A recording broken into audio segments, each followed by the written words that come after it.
He laughed at a black waitress. Minutes later, he froze when he saw her speaking 10 languages, saving his $5 billion empire. Lee Myung-hee's world was ending in a chrome and glass cafe in Beverly Hills, and he was powerless to stop it. The Russian across from him, Dmitry Volkov, arms dealer, money launderer, and the key to the largest weapons-to-infrastructure conversion deal in West Coast history, was standing up, walking away.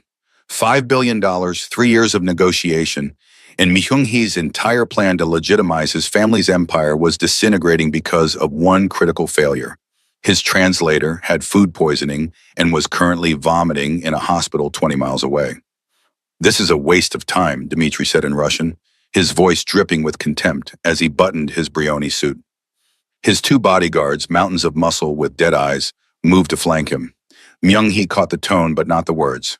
His own men, 3 sharp-dressed enforcers who'd killed for him without hesitation, were useless here. Violence couldn't solve this problem. "Mr. Volkov, please," Myung-hee started in English, but the Russian cut him off with a dismissive wave. "Your translator is not here. You waste my time with pantomime.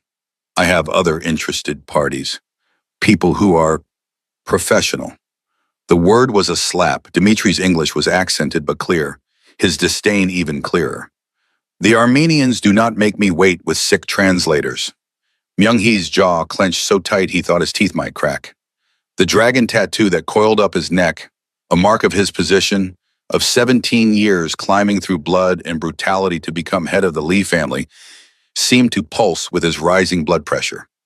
At 28, he was the youngest crime boss in LA's Korean underworld, known for being calculated, ruthless, and always 3 steps ahead. But right now, he was failing spectacularly.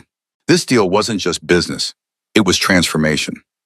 Volkov controlled a network of decommissioned Soviet weapons facilities across Eastern Europe that Myung-hee planned to convert into legitimate manufacturing plants, clean money, legal operations, a way to honor his dying father's last wish: get out of the life before it consumed the next generation.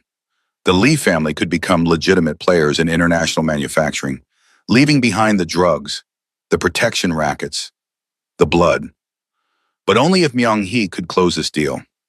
Only if he could communicate the intricate terms, the financial structures, the guarantees that required precise translation between Korean, English, and Russian. Only if, "I'm sorry, sir, but you'll need to clear this table if the meeting is over." The voice was soft, distinctly American, with an undertone of polite firmness. Myung-hee's head snapped toward the source. A waitress stood there, black, mid-20s, wearing the cafe's standard uniform of black slacks and a white button-down. She was beautiful in an understated way.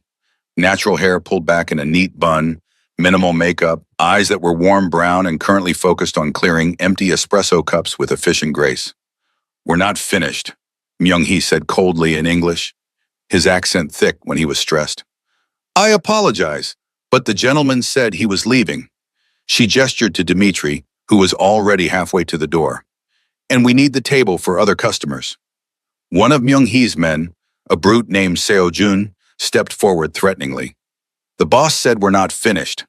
The waitress didn't flinch, just met Seo-jun's glare with remarkable calm. "Then perhaps someone should tell the gentleman who's leaving. Because from here, it looks very finished." Myung-hee felt a laugh bubble up, inappropriate, bitter, edged with hysteria he'd never let surface under normal circumstances. This waitress, this random black woman serving overpriced coffee to Beverly Hills elite, was commenting on the collapse of his entire future like she was discussing the weather. "You think this is funny?" he said in English, the words coming out harsher than intended. "You think you understand what's happening here?" She looked at him directly then, really looked at him, and Myung-hee felt something shift in his chest. Her eyes weren't mocking or afraid. They were assessing, intelligent. "I think," she said slowly, "that a Russian arms dealer just told his bodyguards in Russian that you're amateur hour and he's meeting with the Armenians tomorrow instead. I think you're losing a very important deal because your translator isn't here. And I think you're about to take your frustration out on me because I'm the only person in this room you're allowed to be angry at." The cafe went silent. Myung-hee stared at her. "You speak Russian." "Among other things." She set down her tray. "Your translator isn't coming back today, is he?" "How do you know that?" Because you keep checking your phone every 30 seconds with the same expression people get when they are getting bad news in installments. She paused. Also, one of your men mentioned it in Korean, something about hospitals and vomit. Myung-hee's blood went cold. You speak Korean. I speak 10 languages fluently, 11 if you count the Portuguese I'm still perfecting. She said it matter-of-factly, like she was listing items on a menu. Russian and Korean are two of them. So is Armenian, which might be relevant given what Mr. Volkov just said about his meeting tomorrow. For the first time in his adult life, Lee Myung-hee was speechless. This waitress, this woman he had been about to dismiss, had literally laughed at dismissively, spoke 10 languages, could understand every word that had been said in this catastrophic meeting, could potentially salvage everything. What's your name? The question came out more like a command. Helen, she crossed her arms. And before you ask, no, I'm not interested in whatever shady business you're conducting. I just want you to clear the table so I can do my job. Helen, Myung-hee stood, his full height making her tilt her head back slightly. He was aware of his appearance, the sharp suit, the visible tattoo, the dangerous men flanking him. Most people found him intimidating.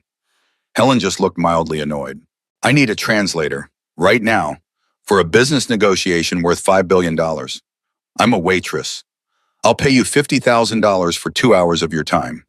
Helen's eyebrows rose. You're serious? Dmitry Volkov is walking out that door. In 30 seconds, he'll be in his car. In 5 minutes, he'll be on the phone with Armenian contacts. By tomorrow, I'll have lost the most important dactyl of my life. Myung-hee's voice was low, urgent. You can save this right now. $50,000, cash. Just translate. She studied him for a long moment. What kind of business requires this kind of urgency and this much money? The kind you don't want to know about. Then I'm not interested. She picked up her tray. Good luck with your Armenian problem. She turned to leave, and Myung-hee did something he hadn't done in 10 years. He begged. Wait, please. The word felt foreign in his mouth. You're right, about all of it. This is shady business, dangerous business. But I'm trying to make it legitimate. This deal, it's my way out. A way to transform everything my family does into something legal, clean. But only if I can close it, only if I can communicate. Helen paused. And if I help you close a deal that turns out to be trafficking or weapons or it's infrastructure conversion. Soviet-era weapons facilities transformed into manufacturing plants for commercial technology. Myung-hee spoke quickly, sensing her wavering. I'm taking dirty money and dirty places and making them clean. It's not noble, but it's better than what we do now. And it's the only future I can give my family that doesn't end in prison or graves. Why should I believe you? Because I'm telling you the truth when I could have lied. Because I just admitted to illegal activity to a complete stranger. Because he stopped, something raw breaking through his carefully controlled exterior. Because I'm desperate, and you're my last chance. Helen looked past him to where Dmitry was shrugging on his coat by the door, looked at Myung-hee's face, seeing something there that made her expression soften fractionally. Then she sighed. 75,000, and I want proof that this deal is what you say it is. Documentation, contracts, everything. If I find out you lied, 75,000, in full transparency. Myung-hee felt hope surge for the first time in hours. Do we have a deal? One more condition. You treat me with respect, not as hired help, not as some miracle you pulled out of thin air, but as an equal partner in this negotiation. You dismiss me again, laugh at me again, and I walk. Understood? The demand should have annoyed him. Instead, Myung-hee felt respect kindle. Understood. Then go get your Russian back. I'll give you 5 minutes. She set down her tray and pulled the elastic from her hair, letting it fall in natural curls around her shoulders. Somehow the gesture transformed her from waitress to something else entirely.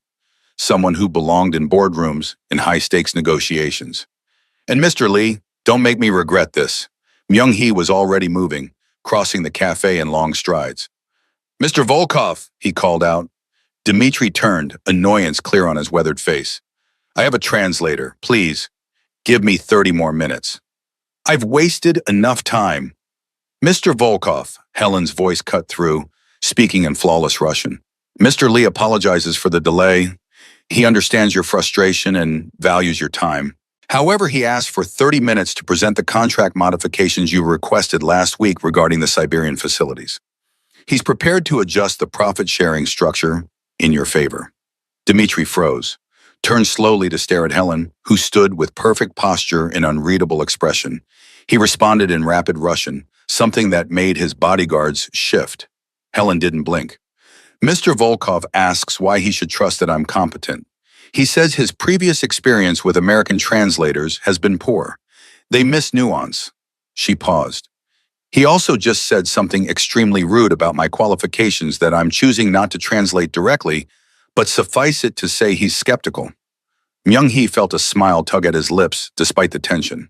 Tell him you speak 10 languages, and if he wants to test you, you're happy to translate his rude comment into Korean, Mandarin, Japanese, French, Arabic, German, Spanish, Italian, and Portuguese, just to prove a point. Helen's eyes met his, something like amusement flickering there.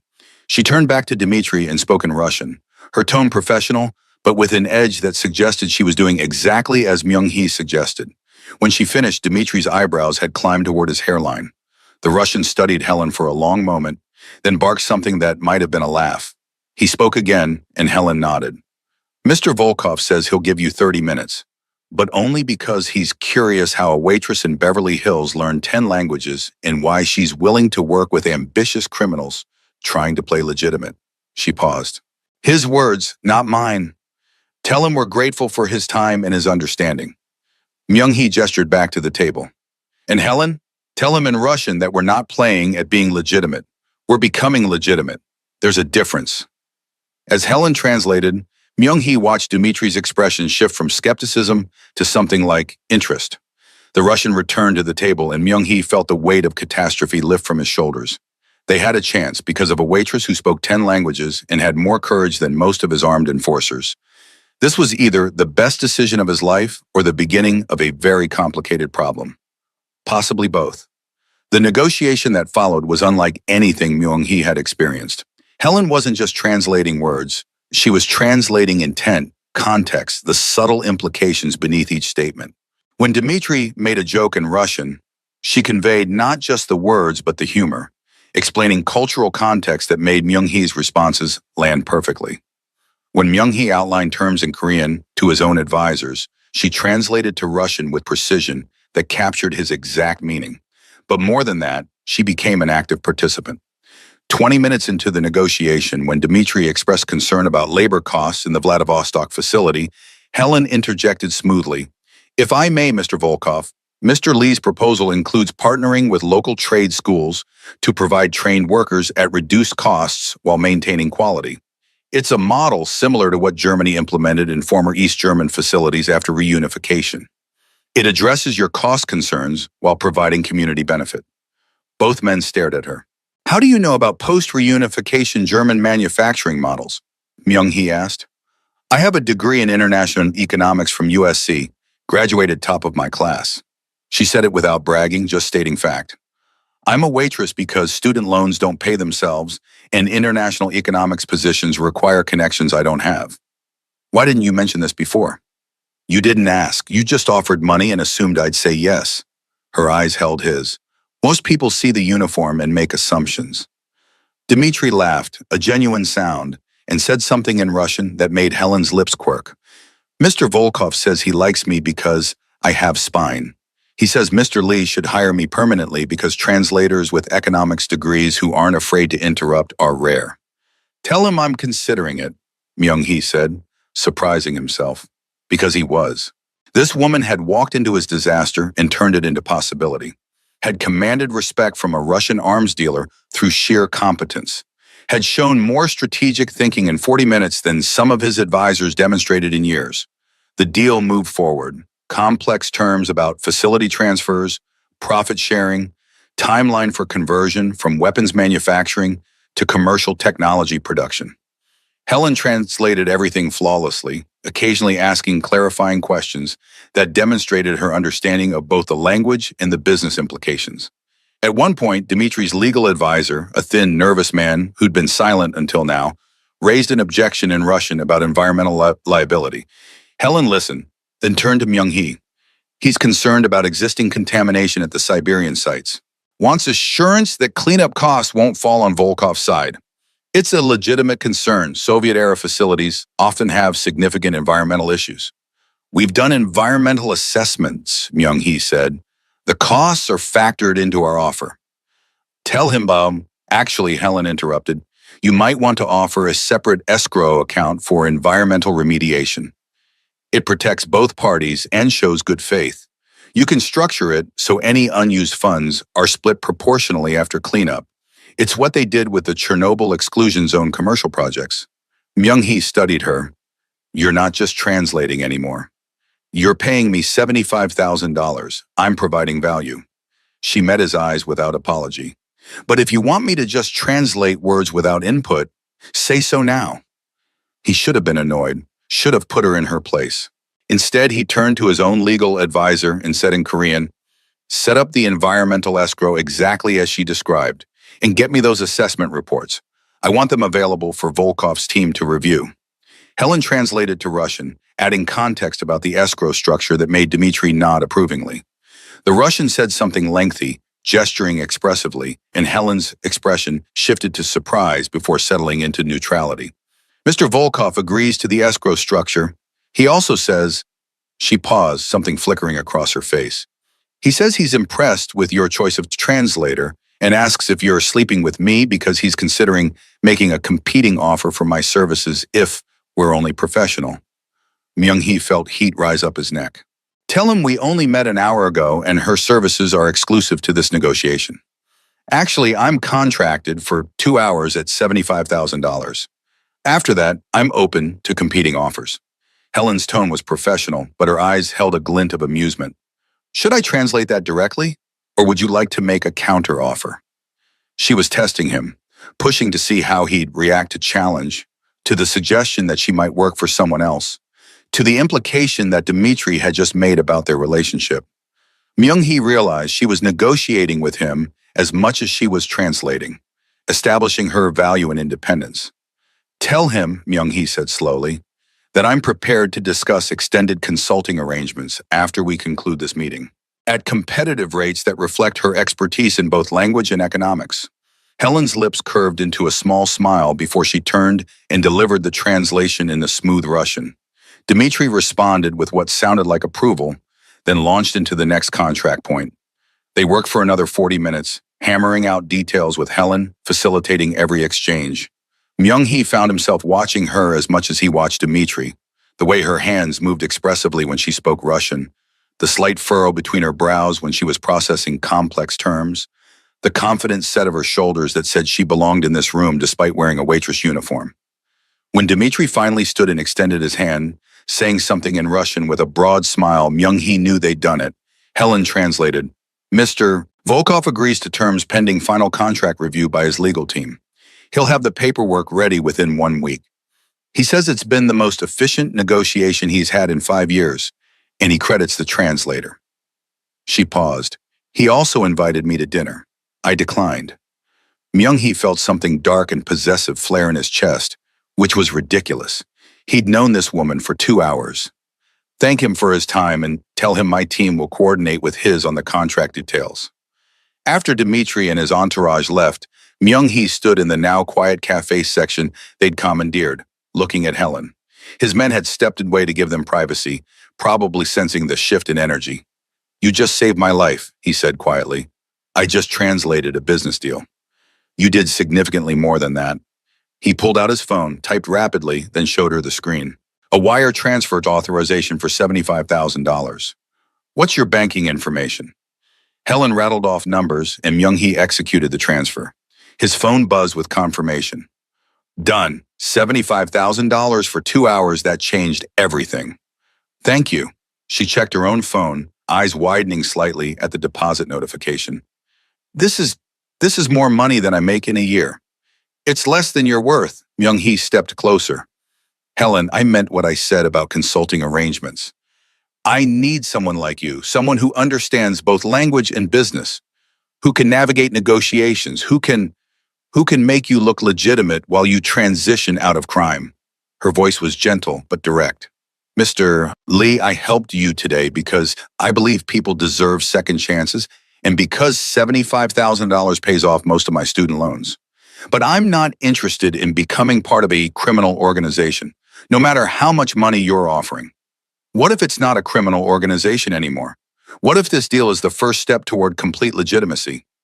Then you won't need someone like me. You'll hire proper consultants from firms with reputations and credentials. I need someone I can trust, someone who proved their competence under pressure, someone who— Myung-hee stopped, realizing how desperate he sounded. Have dinner with me. Tonight. Let me explain what I'm trying to build. No obligations, no pressure. Just conversation. Helen studied him for a long moment. Why? Because in 2 hours you've impressed me more than anyone has in years. Because I want to understand how a waitress with a degree in international economics speaks 10 languages and isn't using any of them. Because— he paused, something honest breaking through. Because I haven't met anyone who challenges me the way you do in longer than I can remember. And I don't want this to be the last conversation we have. That's not a business reason. No, it's not. Myung-hee held her gaze. Is that a problem? Helen's expression softened slightly. I don't date criminals. I'm not asking you to date me. I'm asking you to have dinner, to talk, to give me a chance to explain who I'm trying to become instead of judging me for who I've been. She considered this. Then, one dinner, public restaurant, I drive myself, and I leave whenever I want. And Mr. Lee, if this is some kind of power play or attempt to manipulate me into working for you, it's not. I promise.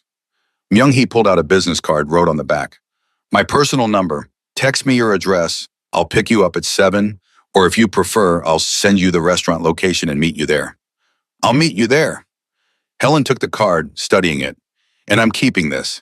If you turn out to be a serial killer, my best friend has your information and will absolutely hunt you down. Fair enough. Myung-hee smiled. A real smile, not the calculated expression he usually wore. For what it's worth, Helen, you have nothing to fear from me. You just saved my entire future. I'm not going to repay that by hurting you. We'll see. But she smiled back, small and cautious. 7 o'clock. Don't be late. She turned to leave, and Myung-hee watched her go, still wearing her waitress uniform, carrying herself like she just closed $1 million deal. Because she had. And somehow, impossibly, he wanted to see her do it again. Myung-hee spent the afternoon in his downtown office, technically a legitimate import business, actually the headquarters of the Lee family operations. His second-in-command, a sharp woman named Park Ji-soo, who'd been with the family for 15 years, found him staring out the window instead of reviewing reports. The Volkov deal? She asked in Korean. Closed, or close enough. He's reviewing final contracts. Then why do you look like someone killed your dog? Jisoo settled into the chair across from his desk. You've been working toward this for 3 years. You should be celebrating. I met someone today. The words came out before Myung-hee could stop them. Jisoo's eyebrows rose. You meet people every day. Not like this. He struggled to find words. She's a waitress with a degree in international economics who speaks 10 languages and saved the Volkov deal when everything was falling apart. She challenged me, questioned me, inserted herself into the negotiation, and made me look at my own life differently in the span of 2 hours. And you're attracted to her. Intensely. Myung-hee turned to face Jisoo, which is a problem because she made it clear she wants nothing to do with our world. Said she'd help once, but won't become part of a criminal organization. Smart woman. Too smart. She saw through everything in minutes. Understood exactly what I'm trying to do with the Volkov deal, why it matters, what it means for going legitimate. Jisoo studied him with the calculating expression that had made her invaluable. You're going to pursue her anyway, aren't you? I asked her to dinner. She said yes, with about 20 conditions and threats. Also smart, Jisoo leaned forward. Myung-hee, listen to me. You're at a critical point. The Volkov deal is the first step, but you have enemies who don't want the Lee family going legitimate. People who profit from keeping us in the shadows. If you get involved with someone outside our world, someone who has no protection, no understanding of the dangers, you make her a target. I know. The words were heavy. But Jisoo, for the first time in years, I felt like someone saw me. Not the position, Not the family name, not the reputation, just me. She looked past all of it and challenged me to be better. That's dangerous for both of you. Everything worth having is dangerous. Myung-hee returned to his desk, pulling out files on the Volkov deal. But you're right, I need to be careful. Need to make sure she understands what proximity to me means before this goes anywhere. And if she walks away, then she's smarter than I gave her credit for, and I'll respect her decision. But even as he said it, Myung-hee knew he was lying to himself, because something had shifted this afternoon in that cafe. Some recognition, deep and cellular, that Helen was important, that she might be the catalyst for everything he was trying to become. He just had to figure out how to show her that without getting them both killed in the process. Helen arrived at the restaurant, an upscale Korean fusion place in West Hollywood, at exactly 7 o'clock. She changed from her waitress uniform into a simple black dress that somehow made her look even more stunning. Myung-hee stood as she approached, aware of his own appearance. Designer slacks, black shirt with the collar open showing the edge of his neck tattoo. Watch that cost more than most people's cars. You're punctual, he said as she sat. You say that like you're surprised. Most people try to arrive fashionably late, make an entrance. I'm not most people, and I don't believe in games. Helen accepted a menu from the hovering waiter. I'm here because I'm curious and because $75,000 bought you the benefit of doubt. But let's be clear, I'm evaluating you right now, deciding if you're worth my time. Myung-hee felt that same spark from earlier, the thrill of being challenged. Fair enough, what do you want to know? Everything. Start with the tattoo, the dragon on your neck. What does it mean? He'd expected questions about business, about the deal, about his plans. Not this. It's the Lee family mark. Every head of the family has one. My father had a tiger. His father had a phoenix. I got the dragon when I took over 6 years ago. Took over how?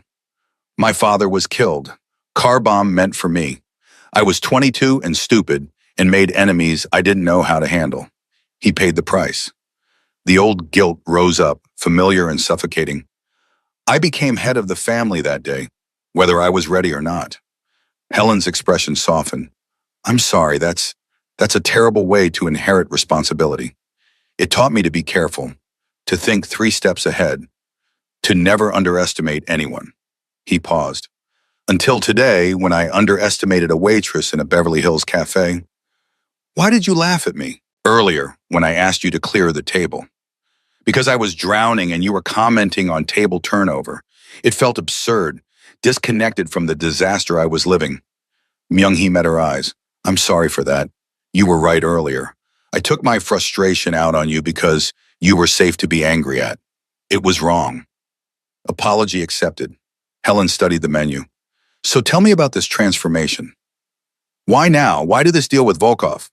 Why try to go legitimate after presumably years of not being legitimate? Myung-hee ordered wine in Korean, then switched back to English. My father's last words to me were, don't let this life take everything. I didn't understand what he meant until I watched him die, until I saw what our world had cost him, his health, his peace, any chance at a normal life. He wanted better for me, for the family. And the best way to honor that is to work with the Russian arms dealers? The best way to honor that is to transform what we have into something clean. Dmitry Volkov controls assets I can convert into legitimate business. The facilities, the networks, the infrastructure, all of it can become legal operations that generate clean money. It's not perfect, but it's a path forward. At what cost? How many people will lose livelihoods when you shut down illegal operations? How many enemies will you make? Dozens? Maybe hundreds? Myung-hee didn't sugarcoat it. But the alternative is staying in a life that kills people, that destroyed my father, that's destroying me little by little. Helen, I'm 28 years old, and I've already lived longer than most people in my position. Every day is borrowed time. This deal, it's my chance to buy a different future. The wine arrived. Helen swirled her glass, studying the deep red liquid. What about the people who work for you?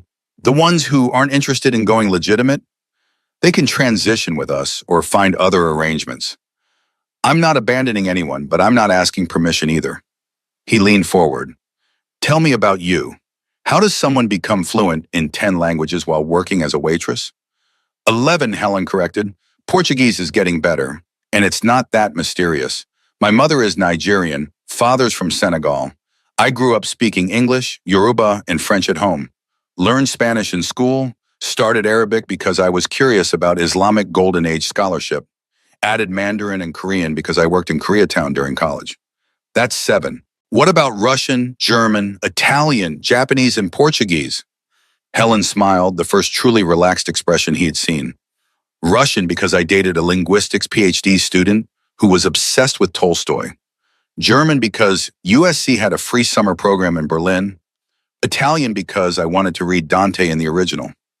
Japanese because anime got me curious about the actual language.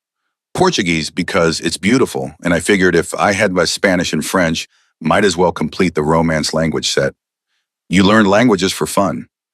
I learned languages because each one is a doorway into a different way of thinking, a different culture, a different worldview.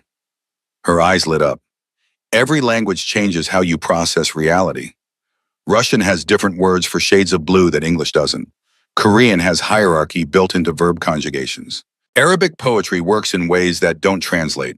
Learning languages means learning to see the world through multiple lenses simultaneously. Myung-hee found himself leaning in, captivated. And the economics degree? Because understanding how money moves explains how power moves. I wanted to understand global systems, trade networks, how wealth gets created and distributed. It fascinated me. She paused. Still does, which is why I recognize what you're trying to do with Volkov. Converting illegal assets to legitimate operations is textbook economic transition theory. Then why are you working at a cafe? Because I'm a black woman without connections in a field dominated by white men with family networks.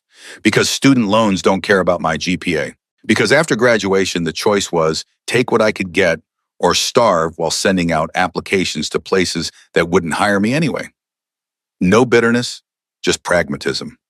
The cafe pays rent and lets me study languages in my downtime. It's not what I planned, but it works. You deserve better. I deserve what I earn, and I'm not interested in handouts or pity. Helen's voice sharpened. If you're thinking about offering me a job out of guilt or attraction or some savior complex, I'm thinking about offering you because you're the most competent person I've met in years, and I'd be an idiot not to utilize that competence. Myung-hee kept his tone level. But you're right, we barely know each other, and mixing business with whatever this is, he gestured between them, would be complicated. So what is this? Helen challenged. Why am I really here? Myung-hee set down his wine glass. Honestly, because I can't stop thinking about you. Because in 2 hours, you challenged every assumption I had about myself and my world. Because when you walked away from that cafe, I realized I didn't want you to disappear. And because he stopped, surprised by his own honesty. Because I think you might be exactly what I need to become the person I'm trying to be. That's a lot of pressure to put on someone you just met. I know, which is why I'm not asking for anything except your time, your conversation, your honesty, which you seem incapable of withholding anyway. A slight smile. Get to know me. Let me get to know you. See if this, whatever this is, has potential before we make it more complicated. Helen was quiet for a long moment, studying him with those intelligent brown eyes. Okay, but ground rules. 1, you're honest with me about everything. Your business, your world, the risks. I'm not a child who needs protection from reality. 2, you respect my boundaries. I say no, you accept it. I say stop, you stop. 3, you understand that I might walk away at any point, and if I do, you let me go. No stalking, no manipulation, no using your resources to track me down. Agreed on all counts. Good. She picked up her menu. Now, can we actually order food? I'm starving, and that $75,000 should at least buy me a good meal. Myung-hee laughed, genuine, unguarded laughter that surprised him with its ease. Order whatever you want. I'm buying. Consider it part of the consulting fee. They ordered, Helen choosing dishes with confidence, occasionally commenting on ingredients in Korean to the surprised waiter, who responded with obvious delight at her fluency. Myung-hee watched the exchange, fascinated by how easily she shifted between languages, how her entire demeanor changed with each one.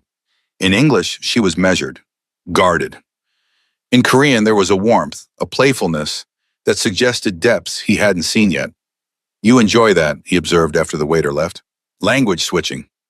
It's like being multiple people at once. Each language unlocks different parts of my personality. She sipped her wine. In French, I'm more philosophical. In Spanish, more passionate. In Russian, more blunt. Languages aren't just communication tools, they're identity frameworks. What about Korean? Who are you in Korean? Helen considered this. Respectful but playful. Korean's hierarchy system forces you to think about relationships constantly, how you address people, what verb forms you use. It makes you aware of social dynamics in ways English doesn't. I like that awareness. It feels honest. Most people find the hierarchy oppressive. Most people don't understand that structure can be freeing. When you know the rules, you know how to navigate them, or break them intentionally. Her eyes met his. You understand that? Your whole world is structured hierarchy. Yes, though I'm trying to build something different. Are you, or are you just trying to legitimize the same hierarchy with legal paperwork? The question cut deep because Helen had identified the exact fear that kept Myung-hee awake at night. I don't know, he admitted. I want to believe I can transform everything, create something new. But maybe you're right. Maybe I'm just putting a prettier face on the same system. That's not necessarily a failure. Sometimes evolution is better than revolution. Helen leaned forward. The Volkov deal, you're not dismantling his weapons network, you're repurposing it. That's strategic transformation, not moral redemption. And maybe that's okay. Maybe trying to be completely pure is less effective than being pragmatically better. You sound like you've thought about this before. I wrote my thesis on economic transitions in post-Soviet states. The most successful transformations weren't the ones that tried to destroy everything and rebuild from scratch. They were the ones that repurposed existing infrastructure and networks, gradual change, strategic repositioning. She paused. You're doing the organized crime equivalent of that. It's actually smart. High praise from someone who said she wanted nothing to do with criminal organizations. I said I wouldn't become part of one. That doesn't mean I can't appreciate the strategic elegance of what you're attempting. Helen's expression turned serious. But Myung-hee, you need to understand something. Transitions are dangerous. The in-between space when you're neither fully one thing nor the other, that's when you're most vulnerable. Your enemies in the criminal world will see you as a traitor. Potential partners in the legitimate world will see you as too dirty to touch. You're going to be alone for a while. I know. The weight of it pressed down on him. That's why I need people I can trust. People who understand both worlds. People like, don't. Helen's hand came up. Don't finish that sentence. We're getting to know each other, remember? Not recruiting me for your transition team. Fair enough. But Myung-hee couldn't shake the feeling that Helen was exactly what he needed. Someone positioned outside his world but capable of understanding it. Someone with no loyalty to the old hacks but appreciation for strategic reality. Someone who could see him clearly without the distortion of fear or obligation. The food arrived, and they ate while talking about everything except business. Helen told him about growing up in a multilingual household where dinner conversations happened in 3 languages simultaneously. About her mother's insistence that education was the pathway to freedom. Her father's quieter belief that understanding people mattered more than understanding systems. About losing her younger brother to gang violence when she was 19, and how it had shaped her understanding of why people chose criminal paths. That's why you helped me today, Myung-hee said quietly. Because you understand. I understand that people make choices within limited options, that survival sometimes requires compromises, that the world isn't cleanly divided into good and evil. Helen's eyes held grief. My brother was 15, got recruited by a local gang because it was the only place he felt like he belonged, where people protected him instead of seeing him as a threat. He died 6 months later in a drive-by. Wrong place, wrong colors, wrong moment. I'm sorry. Me too, every day. She set down her chopsticks. But it taught me something. Organizations like yours, they exist because people need structure, protection, belonging. You can't just eliminate them without addressing those underlying needs. So if you're going to transition out, you need to provide alternatives. Ways for people to earn, to have status, to feel secure. Otherwise, you're just creating a vacuum that someone else will fill. That's exactly what I'm trying to do. The manufacturing plants, the legitimate businesses, they're not just money laundering. They're employment, purpose, a different path. Then you might actually pull this off. Helen smiled slightly. Or you might get killed trying. It's honestly 50-50. Encouraging. Honest, which is what you asked for. They finished dinner as the restaurant filled with late evening crowds. Myung-hee found himself reluctant for the night to end, aware that once Helen left, the spell of this conversation would break. She'd return to her life, he'd return to his, and the chasm between their worlds would reassert itself. "Walk with me," he said as they left the restaurant, "just for a few blocks." Helen studied him, then nodded. They walked through West Hollywood, the evening warm and clear. Myung-hee was hyper-aware of her beside him, the way she moved with quiet confidence, how her eyes tracked their surroundings without obvious surveillance, the careful distance she maintained. His security team followed at a discreet distance, invisible to most people, but undoubtedly obvious to Helen. "Do they ever get a night off?" she asked, nodding toward where his men shadowed them. "Not when I'm with someone who could be a target." "I'm not with you. We had dinner. That doesn't make me part of your world." "Helen, the moment you translated for me and Volkov, you became part of my world, at least in the eyes of anyone watching." Myung-hee stopped walking, turning to face her. "I should have explained this before dinner. Should have warned you. But the truth is, being seen with me makes you noticeable to people who track my movements. And some of those people won't care that you're uninvolved. They'll just see potential leverage." Helen's expression hardened. "You're saying I'm in danger because I helped you." "I'm saying you might be, depending on who was watching, who reported back, how seriously they take the Volkov deal." He ran a hand through his hair, frustration evident. "This is why I wanted to be honest with you. Why I need you to understand what proximity to me means." "So what are you suggesting? That I need protection? That I should hide? Change my life because you have enemies?" "I'm suggesting that you be careful, aware, and that if you're serious about continuing to see me in any capacity, we need to establish security protocols." "This is insane." But Helen wasn't running, wasn't pulling away, just processing, thinking through implications with that sharp analytical mind. "How long? How long before I stop being interesting to your enemies?" "If the Volkov deal closes and nothing happens, probably a few weeks. If something goes wrong, longer." Myung-hee stepped closer. "But Helen, I'm not going to let anything happen to you. I have resources, people, ways to keep you safe even if you decide you never want to see me again." "That's not your decision to make." "You're right, it's not. But I'm making it anyway because I brought you into this situation and I take responsibility for that." They stared at each other, the space between them charged with tension and unresolved questions. Finally, Helen sighed. "Okay, tell me what I need to know, what I need to watch for, how to be careful without becoming paranoid." Myung-hee spent the next 10 minutes explaining basics, how to notice surveillance, what patterns to watch for, emergency numbers to call, how to vary her routes and routines. Helen listened with total focus, asking clarifying questions, memorizing details. When he finished, she pulled out her phone. "I'm texting my address to your number. Not because I want you showing up uninvited, but because if something happens, I want someone to know where to look." She met his eyes. "And Myung-hee, if anyone gets hurt because of me being associated with you, including you, I'm done, immediately, permanently. Understood?" "Understood." He saved the address, then sent her a contact. "That's Jisoo, my second in command. She'll be your point person for security concerns. She's trustworthy, competent, and will not bullshit you about risks." "Good." Helen started walking back toward the restaurant parking lot where her car waited. This was complicated. The dinner, the conversation, the reality check about danger. "I don't know what to do with any of it." "You don't have to decide tonight. Just..." Myung-hee caught her hand, stopping him. "Just don't disappear. Give this a chance. Give us a chance, whatever us might mean." Helen looked down at their joined hands, then back up at his face. "You're very intense.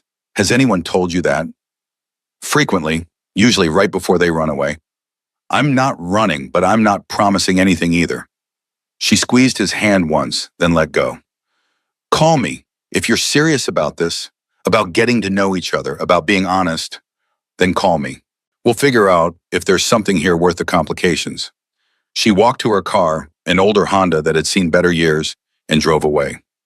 Myung-hee watched until her taillights disappeared, then turned to find Jisoo materializing from the shadows. Well, his second asked in Korean, she's extraordinary, intelligent, brave, completely unwilling to be impressed by money or power. Myung-hee smiled despite the complications swirling in his mind. And she sees right through me, which is either going to save me or destroy me. My money's on both. Jisoo fell into step beside him. I ran background on her after you mentioned her earlier. Helen Adeyemi, 26, graduated USC with honors, no criminal record, financially struggling but managing, no close criminal associations. She's exactly what she appears to be, someone who ended up in the wrong place at the right time. Or the right place at the right time. Depends on your perspective. Jisoo's expression turned serious. Myung-hee, I've already had 3 reports of people asking questions about her. Local crew members wondering who the black woman was. Someone from the Russian side asking if she's permanent. Word is spreading. Assign a protection detail. Discreet but effective. I don't want her knowing unless necessary, but I want her safe. Already done, but boss, you need to be careful here. She's a civilian. Getting involved with her while we're in transition is dangerous for both of you. I know, but Jisoo, for the first time since my father died, I felt like someone saw me as more than the position, more than the family name.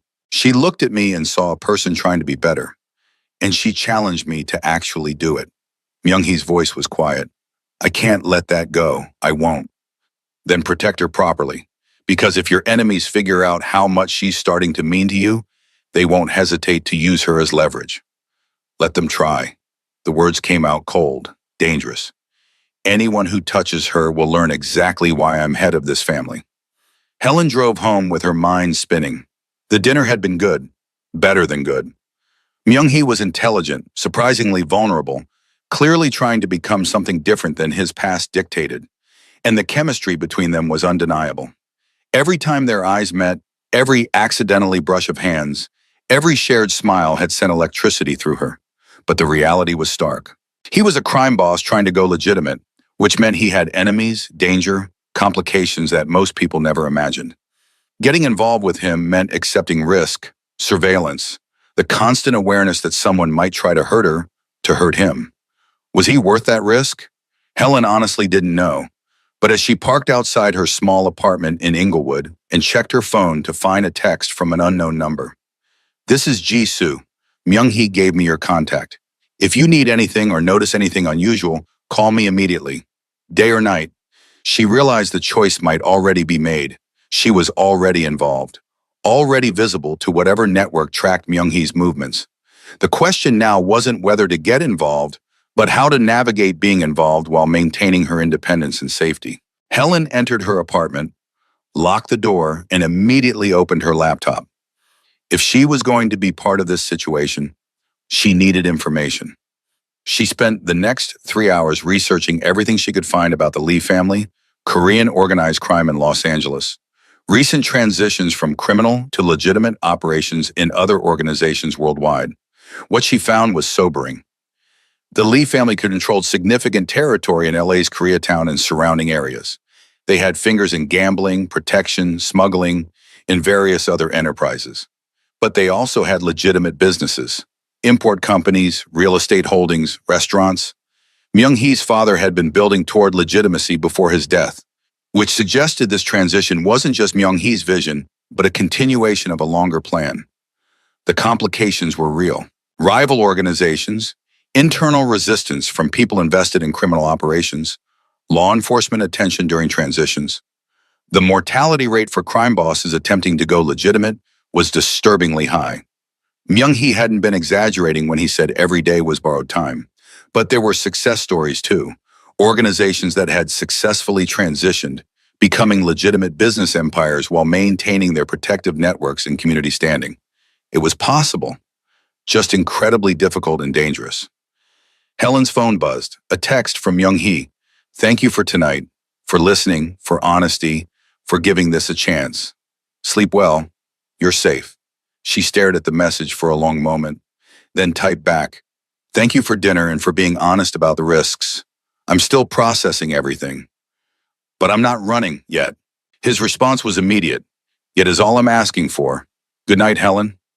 She set down her phone and looked around her small apartment. The secondhand furniture, the stacks of language books, the quiet life she'd built from nothing but determination and student loans. Myung-hee had offered to disrupt all of it, to pull her into a world of danger and complexity and possibility. The smart choice was to walk away, to appreciate the $75,000, enjoy the memory of one interesting dinner, and return to her safe, predictable life. But Helen had never been particularly interested in smart choices. She'd learned 10 languages because they fascinated her, pursued a degree in international economics, despite knowing the job market was terrible for people like her, jumped into freezing water to save her brother, even though she couldn't swim well. She made choices based on what mattered, not what was safe. And something about Myung-hee mattered. The way he'd been honest about his world, the vulnerability beneath his dangerous exterior, the genuine desire to become something better. He was trying to transform from criminal to legitimate businessman, which was its own kind of linguistic transition, learning a new language of legality, navigating different hierarchies, becoming fluent in a world he'd only observed from outside. It was the kind of challenge Helen understood intimately, the kind she couldn't resist being part of. She pulled out her phone again and scrolled to Jisoo's contact. Typed, "This is Helen. I have questions about security protocols and what I'm actually dealing with. Can we meet tomorrow?" The response came within a minute. "Yes, coffee shop near USC campus, 10 a.m. I'll explain everything you need to know." "I'll be there." Helen set down her phone and smiled despite the complications spiraling around her. She jumped into deep water today when she agreed to translate that meeting. Might as well learn to swim properly instead of just flailing at the surface. Tomorrow she'd meet with Jisoo and learn exactly what she'd gotten herself into. Tomorrow she'd make informed decisions about what came next. Tonight, she just let herself remember the way Myung-hee had looked at her across the dinner table, like she was something precious and dangerous all at once, like she might be exactly what he needed to become the person he was trying to be. And maybe, impossibly, he was exactly what she needed too. Someone who saw her languages not as party tricks, but as doorways into different ways of being. Someone who valued her mind as much as her appearance. Someone who was honest about his darkness while reaching for light. It was crazy, complicated, potentially catastrophic. But as Helen fell asleep with her research still glowing on her laptop screen, she couldn't shake the feeling that she'd stumbled into exactly the kind of story she'd spent her whole life preparing for.